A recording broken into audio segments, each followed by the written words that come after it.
कि वो लेखक, वो तो हम खुद हैं ना। हमारी कहानी का अगला मोड़ किधर जाएगा, ये फैसला हमारे ही हाथ में है।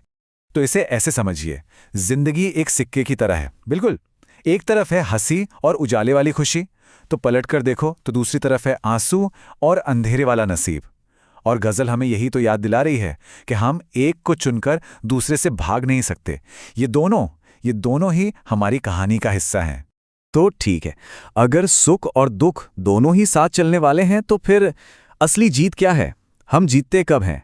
कमाल की बात यह है कि गज़ल अब ठीक इसी सवाल का जवाब देती है और हमें बताती है कि असल में हिम्मत का मतलब क्या होता है। और यहीं पर जीत की पूरी परिभाषा ही बदल जाती है। गजल कहती है कि जीतना वो नहीं जो कभी गिरता नहीं। अरे नहीं, असली जीत तो उसकी है जो गिर कर भी संभल जाए। और जो सबसे खूबसूरत बात है ना, वो ये कि हर ठोकर, हर मुश्किल अपने अंदर ही कोई सबक, कोई सहारा छिपाए बैठी होती है। बस हमें उसे ढूंढना होता है। तो ये हिम्मत का रास्ता आखिर दिखता कैसा है? चलिए इसे एक एक करके समझते हैं। सबसे पहले ठोकर लगती है, कोई चुनौती सामने आती है। फिर दूसरा कदम है हिम्मत रखना, हार ना मानना। और जब हिम्मत होती है तो तीसरा कदम आता है संभल जाना। और बस यही वो पल है जब हम असली जीत हासिल करते हैं। देखिए कैसे एक मुश्किल सफर एक साफ सुथरे रास्ते में बदल गया। लेकिन एक मिनट, हिम्मत बनाए रखने के लिए वो सबसे जरूरी चीज क्या है? वो कौन सी ताकत है जो हमें संभलने में मदद करती है?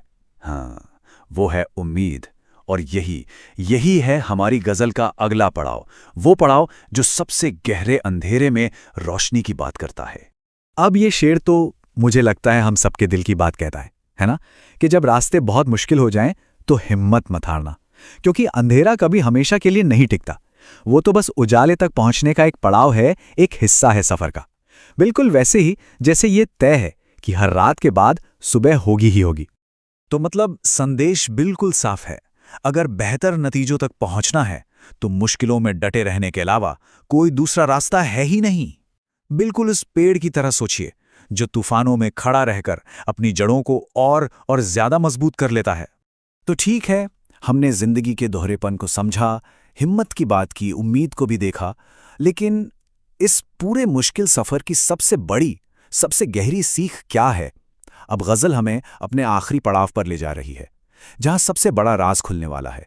देखते हैं शायर का अंतिम पैगाम क्या है। और अब हम आ पहुंचे हैं गजल के बिल्कुल दिल में, उस एक चीज पर, उस एक गुण पर जो इस पूरे सफर का निचोड़ है, उसका सार है। लेकिन आखिरी शेर पर जाने से पहले एक शब्द को समझना